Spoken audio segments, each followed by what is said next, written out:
Next one, perpetual speed. In this section, you have two rows of letters. So as you can see, you have H, J, P, L, and down below you have G, J, B, Y.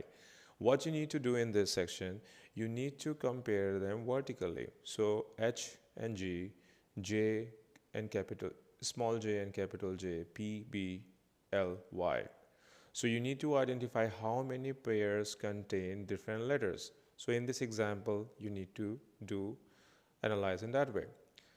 So similarly, figure it out what will be the answer here. You can pause the video later on. You can revisit it and try to solve this question and comment in the comment section. And to help you practice that, we have something for you. So Heycademy, so most of the questions which you have seen here, actually all the questions what you have seen in this video are from Heycademy. And Heycademy has been helping thousands of students globally to pass different kind of job aptitude exams. That's why I suggest, or I highly recommend you to try Heycademy.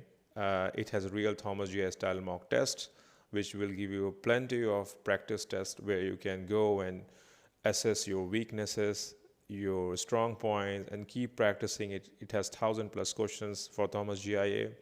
You also get your instant results, detailed feedback, timed practice to build speed. You have clear explanations for every question. It's mobile friendly and easy to use because you need to practice a lot. So in that case, you also need to access it on the mobile friendly device, which is totally possible with Heycademy.